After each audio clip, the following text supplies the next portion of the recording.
ಶ್ರೀ ಗುರುಭ್ಯೋ ನಮಃ. ವಾಲ್ಮೀಕಿ ರಾಮಾಯಣದ ಬಾಲಕಾಂಡದ ಮೊದಲನೆಯ ಮತ್ತು ಎರಡನೆಯ ಸರ್ಗಗಳನ್ನು ನಾವು ನೋಡಿ ಮುಗಿಸಿದ್ದೆವು. ನಾರದರು ವಾಲ್ಮೀಕಿ ಆಶ್ರಮಕ್ಕೆ ಬಂದು ಅವರ ಸತ್ಕಾರವನ್ನು ಸ್ವೀಕಾರ ಮಾಡಿ ಸಮಗ್ರ ರಾಮಾಯಣವನ್ನು ಅವರಿಗೆ ಉಪದೇಶ ಮಾಡಿದರು. ಆ ಬಳಿಕ ಶಿಷ್ಯನ ಜೊತೆಗೂಡಿ ವಾಲ್ಮೀಕಿಗಳು ತಮಸಾ ನದಿಯ ತೀರಕ್ಕೆ ಸ್ನಾನಕ್ಕಾಗಿ ಹೊರಟಾಗ ಕ್ರೌಂಚ ಪಕ್ಷಿಗಳ ಜೊತೆಯೊಂದು ಅಲ್ಲಿ ವಿಹಾರದಲ್ಲಿತ್ತು. ಅವುಗಳಲ್ಲಿ ಆ ಗಂಡು ಪಕ್ಷಿಯನ್ನ ಬೇಡನೊಬ್ಬ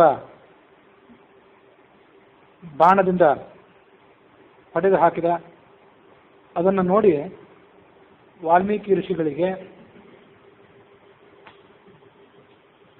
ಕರುಣೆ ಉಕ್ಕಿ ಬಂದು ಆ ಕರುಣೆ ಶ್ಲೋಕದ ರೂಪವನ್ನು ತಾಳಿಯಿತು. ಶ್ಲೋಕದ ರೂಪವನ್ನು ತಾಳಿ ಮಾ ನಿಷಾದ ಪ್ರತಿಷ್ಠಾಂತ್ವಂ ಅಗಮಶಾಶ್ವತಿ ಸಮಾಹ ಯತ್ ಕ್ರೌಂಚ ಮಿಥುನಾದೇಕಂ ಅವಧಿ ಕಾಮಮೋಹಿತಂ. ಬೇಡದವನೇ, ಸುದೀರ್ಘ ಕಾಲ ನಿನ್ನ ಜೀವನದುದ್ದಕ್ಕೂ ನಿನಗೆ ಯಾವುದೇ ಮಂಗಳ ಆಗದೇ ಇರಲಿ, ನಿನಗೊಂದು ಸರಿಯಾದಂಥ ನೆಲೆ ಇಲ್ಲದಿರಲಿ. ಯಾಕೆಂದರೆ ಏಕಾಂತದ ಸುಖವನ್ನು ಅನುಭವಿಸ್ತಿದ್ದಂಥ ಆ ಕ್ರೌಂಚ ಪಕ್ಷಿಗಳ ಜೊತೆಗಳಲ್ಲಿ ಒಂದನ್ನು ನೀನು ಕೊಂದು ಹಾಕಿದ್ದಿ. ಅದರ ಪರಿಣಾಮವನ್ನು ನೀನು ಅನುಭವಿಸುವಂಥವರು ಆತನಿಗೆ ಶಪಿಸಿದರು. ಇಂಥ ಒಂದು ಶಾಪದ ಮಾತು ತಪಸ್ವಿಯಾದಂಥ ನನ್ನ ಬಾಯಿಂದ ಯಾಕೆ ಬಂತು ಅಂತ ಅವರು ಸಂದೇಹಕ್ಕೆ ಒಳಗಾದರು. ಚತುರ್ಮುಖ ಬ್ರಹ್ಮ ಅಲ್ಲಿಗೆ ಬಂದು ಅವರಿಗೆ ಸಮಾಧಾನ ಮಾಡಿ ರಾಮಾಯಣದ ವಿಸ್ತಾರವಾದಂಥ ಕಥೆಯನ್ನು ನೀನು ರಚನೆ ಮಾಡುವಂಥ ಅವರಿಗೆ ಆದೇಶ ಕೊಟ್ಟು ಅದೃಶ್ಯನಾದ. ಆ ಮಾನಿಷಾದ ಅನ್ನುವಂಥ ಶ್ಲೋಕವನ್ನು ಕಳೆದ ದಿವಸ ಏನು ನೋಡಿದ್ವಿ. ಅಲ್ಲಿ ಶಾಪದ ಧ್ವನಿ ಕಂಡು ಬಂದಿತ್ತು. ಆದರೆ ಈ ಶ್ಲೋಕ ಏನಿದೆ, ಈ ಶ್ಲೋಕಕ್ಕೆ ಭಗವಂತನನ್ನ ವರ್ಣನೆ ಮಾಡುವಂಥ ಬೇರೆ ಒಂದು ಅರ್ಥವನ್ನು ಕೂಡ ಮಾಡಬಹುದು. ಹಾಗಾಗಿ ಇದು ಕೇವಲ ಶಾಪ ರೂಪ ಅಂತ ನಾವು ಭಾವಿಸಬೇಕಾಗಿಲ್ಲ. ಭಗವಂತನ ಮತ್ತು ಲಕ್ಷ್ಮೀದೇವಿಯ ಮಹತ್ವವನ್ನು ವರ್ಣನೆ ಮಾಡಿ ಭಗವಂತನಿಗೆ ಜಯಕಾರವನ್ನು ಸಾರುವಂಥ ಶ್ಲೋಕ ಅಂತ ಕೆಲವು ಪಂಡಿತರು ಅದಕ್ಕೆ ಅರ್ಥ ಮಾಡಿದ್ದಿದೆ. ಮಾ ಅಂದರೆ ಲಕ್ಷ್ಮೀದೇವಿ, ನಿಷಾದ ಅಂದರೆ ಲಕ್ಷ್ಮೀದೇವಿಗೆ ಆಶ್ರಯನಾದಂಥ ಶ್ರೀಮನ್ನಾರಾಯಣನೇ ಸದಾಕಾಲವೂ ಕೂಡ ನೀನು ಕೀರ್ತಿಯನ್ನು ಪಡೆಯುವವನಾಗು.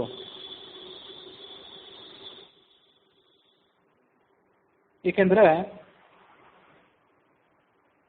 ಕ್ರೌಂಚ ಮಿಥುನ ಅಂದರೆ ರಾವಣ ಮತ್ತು ಮಂಡೋದರಿ ಅಂತ ಅರ್ಥ ಮಾಡಬೇಕು. ರಾವಣ ಮತ್ತು ಮಂಡೋದರಿಯರ ನಡುವೆ ಆ ರಾವಣನನ್ನು ನೀನು ಕೊಂದು ಹಾಕಿದ್ದಿ.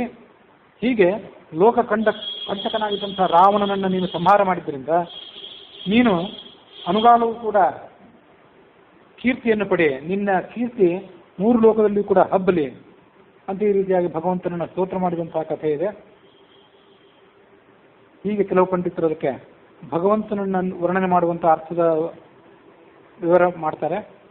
ಮತ್ತೆ ಕೆಲವರ ಪ್ರಕಾರ ವಾಲ್ಮೀಕಿಗಳ ಬಾಯಿಂದ ಬಂದಂತಹ ಶ್ಲೋಕ ಏನಿದೆ ಅದು ಆ ನಿರ್ದಿಷ್ಟವಾಗಿ ಬೇಡದವನನ್ನೇ ತಿಳಿಸುವಂಥ ಶ್ಲೋಕ ಏನಲ್ಲ. ಅದು ರಾವಣನ ಪರವಾದ ಅರ್ಥ. ರಾವಣನು ಕೂಡ ಹಾಗೆ ಮಾಡಿದ್ದ. ಬೇಡದವನು ಆ ಕ್ರೌಂಚ ಪಕ್ಷಿಗಳ ಜೊತೆ ಪೈಕಿ ಗಂಡು ಪಕ್ಷಿಯನ್ನ ಹತ್ಯೆ ಮಾಡಿದ್ದಲ್ಲ, ಹಾಗೆ ಈ ರಾಮ ಸೀತೆಯರು ಅನ್ನುವಂಥ ಈ ಜೊತೆ ಏನಿದೆ ಆ ಜೊತೆಯ ಪೈಕಿ ಗಂಡಾದಂತಹ ರಾಮನಿಗೆ ದುಃಖವನ್ನು ಉಂಟು ಮಾಡಿದ್ದ. ಅವನನ್ನು ಕೊಂದಿರಲಿಲ್ಲ, ಆದರೆ ಸೀತೆಯನ್ನು ಅಪಹಾರ ಮಾಡುವುದರ ಮೂಲಕ ಆತ ದುಃಖಕ್ಕೀಡು ಮಾಡಿದ್ದ, ಸೀತಾರಾಮನನ್ನು ಬೇರ್ಪಡಿಸಿದ್ದ. ಇಂಥ ದುಷ್ಕೃತ್ಯಕ್ಕಾಗಿ ನಿನಗೆ ಸರಿಯಾದಂಥ ನೆಲೆ ಇಲ್ಲದಿರಲಿ, ನೀನು ನಷ್ಟನಾಗಿ ಹೋಗು ಅಂತ ಬೇಡರವನ್ನ ನೆಪ ಇಟ್ಕೊಂಡು ರಾವಣನಿಗೆ ಹೇಳಿದಂಥ ಶ್ಲೋಕ ಇದು ಅಂತ ಇನ್ನು ಕೆಲವರು ಅರ್ಥ ಮಾಡ್ತಾರೆ. ಅಂತ ಅರ್ಥಗಳು ಮೂರಾಯ್ತು. ಬೇಡರವನ ಪರವಾಗಿ ಒಂದರ್ಥ, ಆ ಬೇಡರವನನ್ನು ಇಟ್ಕೊಂಡು ರಾವಣನ ಪರವಾಗಿ ಮತ್ತೊಂದರ್ಥ. ಇದಕ್ಕೆ ಸಂಸ್ಕೃತದಲ್ಲಿ ಅನ್ಯೋಕ್ತಿ ಅಂತ ಕರೀತಾರೆ. ಅನ್ಯೋಕ್ತಿ ಅಲಂಕಾರ ಅಂತ. ಅನ್ಯೋಕ್ತಿ ಅಲಂಕಾರ ಅಂತಂದ್ರೆ ನಮ್ಮ ಎದುರಿಗಿರುವಂಥ ವ್ಯಕ್ತಿಗಳಲ್ಲಿ, ನಮ್ಮ ಸುತ್ತಮುತ್ತಲಿರುವಂಥ ವ್ಯಕ್ತಿಗಳಲ್ಲಿ ಒಬ್ಬರಿಗೆ ನೀವೇನಾದರೂ ಚುಚ್ಚು ಮಾತಿನಿಂದ ಹೇಳಬೇಕಾಗಿರ್ತದೆ. ನೇರವಾಗಿ ಅವ್ರ ಹೆಸರನ್ನೇ ಹಿಡಿದು ಹೇಳಿದರೆ ಅವ್ರಿಗೆ ಅದು ಸಹನ ಆಗಲಿಕ್ಕಿಲ್ಲ. ಅದಕ್ಕಾಗಿ ಅವ್ರ ಹೆಸರನ್ನು ಹಿಡಿಯದೆ ಬೇರೊಂದು ಪ್ರಾಣಿಯನ್ನು ಪಕ್ಷಿಯನ್ನು ಉದ್ದೇಶವಾಗಿಟ್ಕೊಂಡು ತುಷ್ಟೀಕಾರ ಮಾಡುವಂಥ ಮಾತೇನಿದೆ, ವಿನೋದಕ್ಕಾಗಿರ್ಬೋದು ಅಥವಾ ತಿರಸ್ಕಾರಕ್ಕಾಗಿರ್ಬೋದು, ಅಂಥ ಮಾತಿಗೆ ಅನ್ಯೋಕ್ತಿ ಅಂತ ಕರೀತಾರೆ. ಇದು ಅಂಥದ್ದೊಂದು ಅನ್ಯೋಕ್ತಿಯ ಮಾತು. ಬೇಡರವನ ಪರವಾಗಿ, ರಾವಣನ ಪರವಾಗಿ ಮತ್ತು ಶ್ರೀಮನ್ನಾರಾಯಣನ ಪರವಾಗಿ ಅಂತ ಈ ರೀತಿಯಾಗಿ 3 ರೀತಿಯಾಗಿ ಅರ್ಥ ಮಾಡ್ತಾರೆ. ಮತ್ತು ಇಡೀ ರಾಮಾಯಣದ ಕಥೆಯೆಲ್ಲವೂ ಕೂಡ ಆ ಶ್ಲೋಕದಲ್ಲಿ ಸೂಚಿತ ಆಗಿದೆ. ಮುಂದೆ ವಾಲಿ ಸುಗ್ರೀವರು ಇವರ ನಡುವೆ ವಾಲಿಯನ್ನು ಹತ್ಯೆ ಮಾಡ್ತಾನೆ. ವಾಲಿ ಮತ್ತು ವಾಲಿಯ ಪತ್ನಿ ತಾರಾ ಏನಿರ್ತಾಳೆ, ಅವರಿಬ್ಬರು ಕ್ರೌಂಚ ಪಕ್ಷಿಗಳ ಜೊತೆಯಂತೆ ಅವರ ನಡುವೆ ವಾಲಿಯನ್ನು ಹತ್ಯೆ ಮಾಡಿದ. ಮುಂದೆ ರಾವಣನನ್ನು ಕೂಡ ಹತ್ಯೆ ಮಾಡಿದ. ಹೀಗೆ ರಾಮನ ವನವಾಸದ ಚರ್ಯ ಏನಿದೆ, ವನವಾಸದ ವಿವಿಧ ಚಟುವಟಿಕೆಗಳು, ಅದೆಲ್ಲವನ್ನು ಕೂಡ ಈ ಶ್ಲೋಕ ಸೂಚನೆ ಮಾಡ್ತಿದೆ. ಹಾಗಾಗಿ ಆ ಶ್ಲೋಕವನ್ನು ಕೇವಲ ಶಾಪದ ಶ್ಲೋಕ ಅಂತ ತಿಳ್ಕೊಳ್ಬಾರ್ದು. ಯಾಕೆಂದರೆ ಆ ಬೇಡರವನು ಪ್ರಾಣಿಗಳನ್ನು ಬೇಟೆಯಾಡುವುದು ಆತನ ಕಥೆ, ಆತನ ಕೆಲಸ ಅದು. ಹಾಗಾಗಿ ಅಂಥ ತನ್ನ ಕೆಲಸದಲ್ಲಿ ಆಸಕ್ತನಾಗಿದ್ದಂಥ ಅವನನ್ನು ನೋಡಿ ಋಷಿ ಸಿಟ್ಟು ಮಾಡಿಕೊಂಡು ಶಾಪ ಕೊಡುವಂಥ ಕಾರಣ ಏನಿತ್ತು. ಹಾಗಾಗಿ ಶಾಪ ಕೊಡುವುದಲ್ಲ ಇದು, ಭಗವಂತನಿಗೆ ಮಂಗಳವನ್ನು ಆಶಂಸನೆ ಮಾಡುವಂಥ ಶ್ಲೋಕ ಅಂತ ಕೆಲವು ಪಂಡಿತರು ಹೇಳಿದ್ದಿದೆ. ಅಂತೂ ಅವರವರ ಭಾವಕ್ಕೆ ತಕ್ಕಂತೆ ಅವರು ಅನೇಕ ರೀತಿಯಾದಂಥ ಅರ್ಥಗಳನ್ನು ಆ ಶ್ಲೋಕದಿಂದ ಹೊಮ್ಮಿಸಿಕೊಳ್ಳಬಹುದು. ಮತ್ತು ವಾಲ್ಮೀಕಿಗಳು ರಚನೆ ಮಾಡಿದಂಥ ಮೊದಲನೇ ಶ್ಲೋಕ ಅದು ಅಂತ ಈಗ ಅದನ್ನು ವರ್ಣನೆ ಮಾಡ್ತಾರೆ. ಅಲ್ಲಿಗೆ 2 ಸರ್ಗಗಳು ಮುಗಿದಿದ್ದವು. 3ನೇ ಸರ್ಗದಲ್ಲಿ ಆ ವಾಲ್ಮೀಕಿಗಳು ರಚನೆ ಮಾಡಿದಂಥ ರಾಮಾಯಣದ ಕಾವ್ಯ ಏನಿದೆ ಅದರ ಸಂಕ್ಷಿಪ್ತವಾದಂಥ ವಿವರಣೆ ಇದೆ.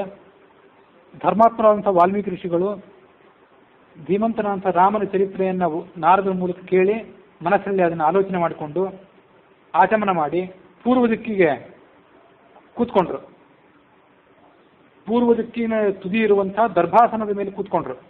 ಪದ್ಮಾಸನದಲ್ಲಿ ಕೂತ್ಕೊಂಡು ಯೋಗಾಸನದಲ್ಲಿ ಸಮಾಧಿ ಸ್ಥಿತಿಯಲ್ಲಿ ಕೂತ್ಕೊಂಡು ರಾಮನ ಕಥೆಯ ಸರಣಿಯನ್ನು ನೆನಪು ಮಾಡಿಕೊಂಡ್ರು. ರಾಮನ ಹುಟ್ಟಿನ ಹಿನ್ನೆಲೆ, ರಾಮನ ಹುಟ್ಟು, ಆ ಬಳಿಕ ನಡೆದಂಥ ಚಟುವಟಿಕೆಗಳು ಇವೆಲ್ಲವನ್ನು ಕೂಡ ಯೋಗದ ಮಾರ್ಗದಿಂದ ತಿಳಿದುಕೊಂಡ್ರು. ಆ ಬ್ರಹ್ಮನ ಪ್ರಸಾದದಿಂದ, ಬ್ರಹ್ಮನ ಅನುಗ್ರಹದಿಂದ ಮತ್ತು ನಾರದನ ಅನುಗ್ರಹದಿಂದ ಅಂಗೈಯಲ್ಲಿರುವಂಥ ನೆಲ್ಲಿಕಾಯಿಯಂತೆ ಸಕಲವನ್ನು ಕೂಡ ಅವರು ತಿಳಿದುಕೊಂಡ್ರು. ಮತ್ತು ಅವರು ಯಾವ ರೀತಿಯಾಗಿ ಆ ಕಥೆಯನ್ನು ಹೇಳಿದ್ರೋ ಅದೇ ರೀತಿಯಾಗಿ ಆ ರಾಮನ ಸಂಪೂರ್ಣವಾದಂಥ ಕಥೆಯನ್ನು ಅವರು ವರ್ಣನೆ ಮಾಡಿದರು. ಅವನ ಸದ್ಗುಣಗಳನ್ನು ಕೂಡ ವರ್ಣನೆ ಮಾಡಿದರು. ವಿವಿಧ ರೀತಿಯಾದಂಥ ವೃತ್ತಗಳು ಇವೆಲ್ಲವನ್ನು ಕೂಡ ವರ್ಣನೆ ಮಾಡಿದರು ಅನ್ನೋಲ್ಲಿಗೆ ವಾಲ್ಮೀಕಿ ರಾಮಾಯಣದ ಬಾಲಕಾಂಡದ 3ನೇ ಸರ್ಗ ಮುಕ್ತಾಯ ಆಗಿದೆ. 4ನೇ ಸರ್ಗದಲ್ಲಿ ಹೀಗೆ ಶ್ಲೋಕ ಇದೆ. ಪ್ರಾಪ್ತ ರಾಜ್ಯಸ್ಯ ರಾಮಸ್ಯ ವಾಲ್ಮೀಕಿ ಭಗವಾನ್ ಋಷಿ ಚಕಾರ ಚರಿತಂ ಕೃತ್ಸ್ನಂ ವಿಚಿತ್ರ ಪದಮರ್ಥವತ್.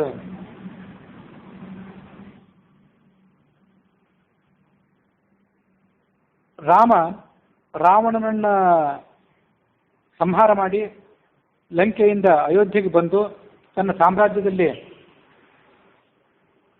ಪಟ್ಟಾಭಿಷಿಕ್ತನಾದ ಬಳಿಕ ಈ ರಾಮಾಯಣದ ರಚನೆ ಆಯಿತು ಅಂತ ಹೇಳ್ತಿದೆ ಶ್ಲೋಕ. ಪ್ರಾಪ್ತ ರಾಜ್ಯಸ್ಯ ರಾಮಸ್ಯ ವಾಲ್ಮೀಕಿ ಭಗವಾನ್ ಋಷಿ ಚಕಾರ ಚೈತಂ ಕೃತ್ಸ್ನಂ. ರಾಮನ ಪಟ್ಟಾಭಿಷೇಕ ಎಲ್ಲ ಆದಮೇಲೆ ಈ ಕಥೆಯ ನಿರ್ಮಾಣ ಆಯಿತು, ರಾಮಾಯಣದ ನಿರ್ಮಾಣ ಆಯಿತು.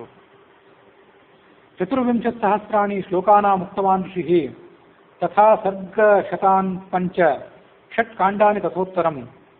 ವಾಲ್ಮೀಕಿಗಳು ರಚನೆ ಮಾಡಿದಂತಹ ವಾಲ್ಮೀಕಿ ರಾಮಾಯಣ ಏನಿದೆ ಅದರಲ್ಲಿ 24,000 ಶ್ಲೋಕಗಳಿವೆ, 500 ಸರ್ಗಗಳು. ಒಂದೊಂದು ಕಾಂಡದಲ್ಲಿ ಅನೇಕ ಸರ್ಗಗಳಿರ್ತವೆ.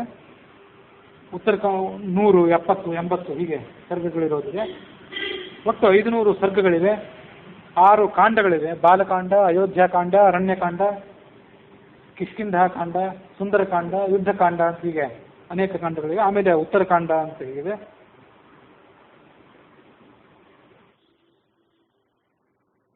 ರಾಮನ ಪಟ್ಟಾಭಿಷೇಕ ಆದ ನಂತರ ಏನು ಘಟನೆಗಳು ನಡೀತು ಅದನ್ನು ತಿಳಿಸುವಂತಹ ಉತ್ತರಕಾಂಡವನ್ನು ಕೂಡ ಮೊದಲೇ ರಚನೆ ಮಾಡಿದರು. ಇದನ್ನು ರಚನೆ ಮಾಡಿ ಇದನ್ನು ವಾಚನ ಮಾಡಬಲ್ಲಂಥ ಸಮರ್ಥರು ಯಾರಿದ್ದಾರೆ ಅಂತ ಆಲೋಚನೆ ಮಾಡಿದರು, ಚಿಂತೆಗೊಳಗಾದರು. ಹೀಗೆ ಅವರು ಚಿಂತೆಗೊಳಗಾದಾಗ ವಾಲ್ಮೀಕಿಗಳ ಪಾದ ಕಮಲಗಳಿಗೆ ಲವ ಕುಶ ಇಬ್ಬರು ಕೂಡ ಬಂದು ನಮಸ್ಕರಿಸಿದರು. ಲವ ಕುಶ ಇಬ್ಬರು ಕೂಡ ರಾಮನಿಂದ ಸೀತೆಯಲ್ಲಿ ಜನಿಸಿದವರು,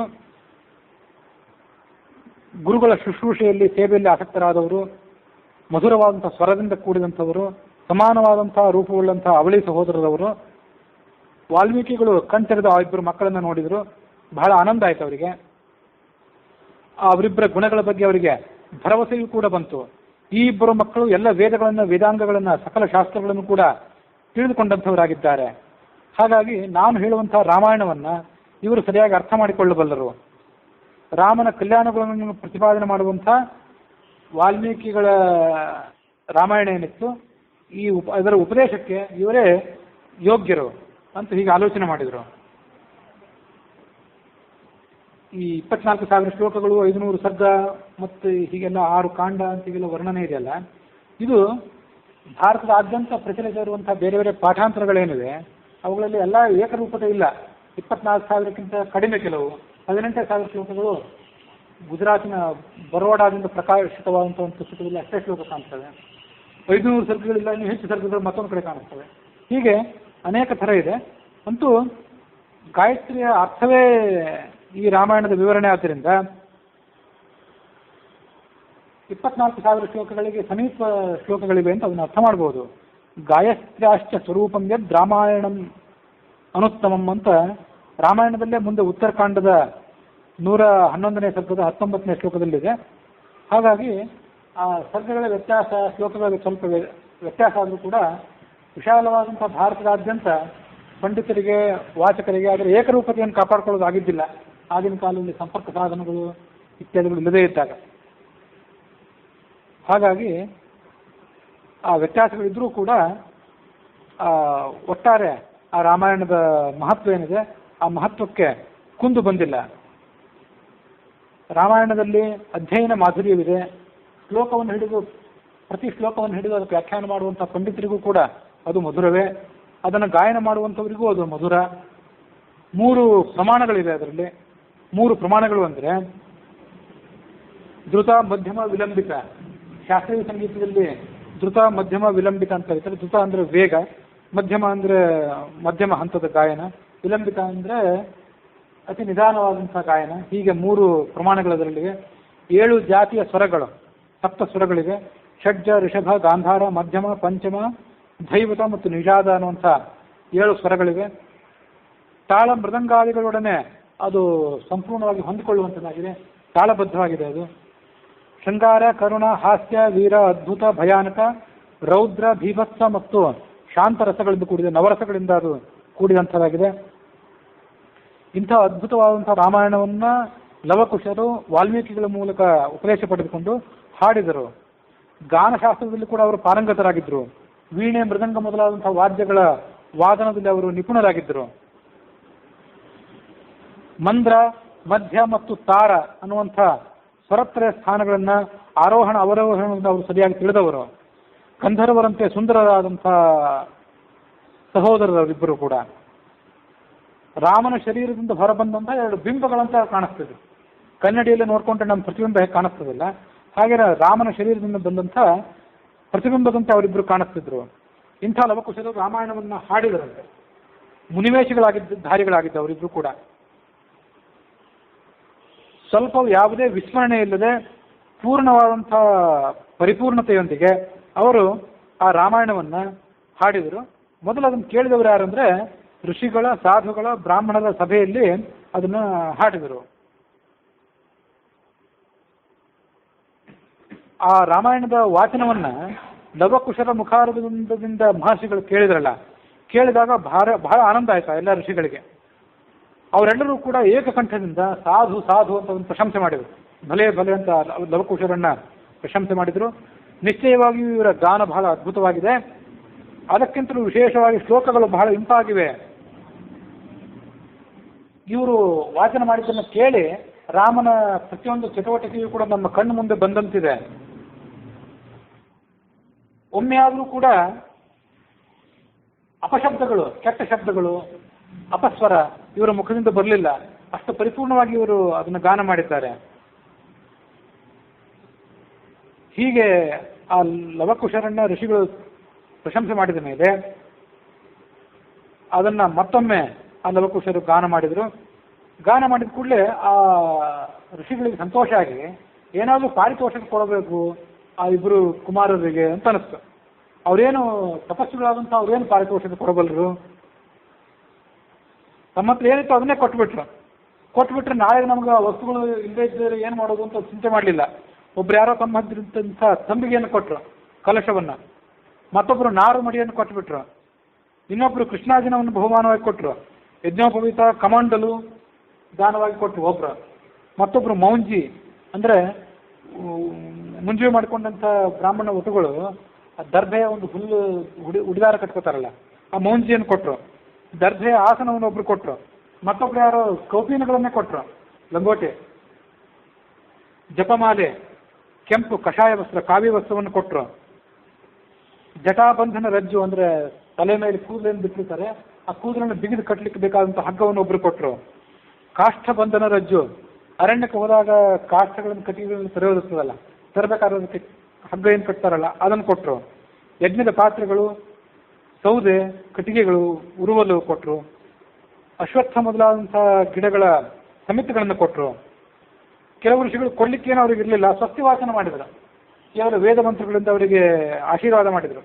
ದೀರ್ಘಾಯುಷ್ಮಂತೋ ಭವತಾಂ, ನೀವಿಬ್ಬರು ದೀರ್ಘಾಯುಷಿಗಳಾಗಲಿ ಅಂತ ಅವರು ಪ್ರಶಂಸೆ ಮಾಡಿದರು. ಈ ಕಾವ್ಯವೇ ಮುಂದೆ ಕವಿಗಳಿಗೆಲ್ಲರಿಗೂ ಕೂಡ ಮೂಲಾಧಾರ ಆಯಿತು. ಯಾವ ಕಾವ್ಯವೂ, ಯಾವುದೇ ಒಬ್ಬ ಕವಿ ಹೊಸದಾಗಿ ಏನಾದ್ರು ಬರೀಬೇಕು ಅಂತಂದರೆ ರಾಮಾಯಣವನ್ನು ಮಹಾಭಾರತವನ್ನು ಬಿಟ್ಟು ಆತ ಏನು ಬರೆಯುವಂತೇ ಇಲ್ಲ. ವ್ಯಾಸೋತ್ಕೃಷ್ಟಂ ಜಗತ್ಸರ್ವಂ, ವಾಲ್ಮೀಕಿಗಳಿಗಿಂತ ವೇದವ್ಯಾಸರ ಸ್ಥಾನ ಹೆಚ್ಚಿಂದು. ಅದಕ್ಕಾಗಿ ಆ ಮಹಾಭಾರತವನ್ನು ಕೂಡ ಇಲ್ಲಿ ನಾನು ಹೇಳಬೇಕಾಯ್ತಷ್ಟೇ. ಅಂತೂ ಆ ರಾಮಾಯಣದ ಮತ್ತು ಮಹಾಭಾರತದ ಉಪಕಾರವನ್ನು ಪಡೆಯದೆ ಯಾರೊಬ್ಬರು ಯಾವ ಕಾವ್ಯವನ್ನು ಕೂಡ ರಚನೆ ಮಾಡುವಂತೇ ಇಲ್ಲ. ತೀರಾ ಇತ್ತೀಚಿನ ಆಧುನಿಕ ಸಾಹಿತ್ಯ, ದೃಶ್ಯ ಮಾಧ್ಯಮ, ಶ್ರವಣ ಮಾಧ್ಯಮ ಅದೇ ಇರಲಿ, ಏನು ಕಥೆ ರಚನೆ ಮಾಡಿದ್ರು, ಯಾವ ಪ್ರಣಯ ಕಥೆ ಇರಲಿ, ಯಾವ ಕದನದ ಕಥೆ ಇರಲಿ, ಅದೆಲ್ಲವೂ ಕೂಡ ರಾಮಾಯಣ ಮಹಾಭಾರತಗಳ ಮೇಲೆ ಆಧಾರಿತವಾದದ್ದು. ನಿರ್ವಿಘ್ನವಾಗಿ ಆ ಗಾಯನವನ್ನು ಲವಕುಶರು ಸಮಾಪ್ತಿ ಮಾಡಿದರು. ಆ ಕುಶ ಮತ್ತು ಲವ ಅನ್ನೋರು ಅದನ್ನು ರಾಜಬೀದಿಗಳಲ್ಲಿ ಹಾಡ್ತಾ ಹೋದ್ರಂತೆ. ಅಯೋಧ್ಯೆಯ ರಾಜಬೀದಿಗಳಲ್ಲಿ ಅವರು ಹಾಡ್ತಾ ಹೋದಾಗ ರಾಮ ಒಮ್ಮೆ ಉಪ್ಪರಿಗೆಯ ಮೇಲೆ ನಿಂತವನು ಅದನ್ನು ನೋಡಿದ. ಆ ಇಬ್ಬರು ಮಕ್ಕಳು ತನ್ನ ಮಕ್ಕಳಂತ ಗೊತ್ತಿರಲಿಲ್ಲ ಅವನಿಗೆ ಅವಾಗ. ಆ ಕಥೆ ಮತ್ತೆ ಮುಂದೆ ಉತ್ತರಕಾಂಡದಲ್ಲಿ ಬರೋದಿದೆ.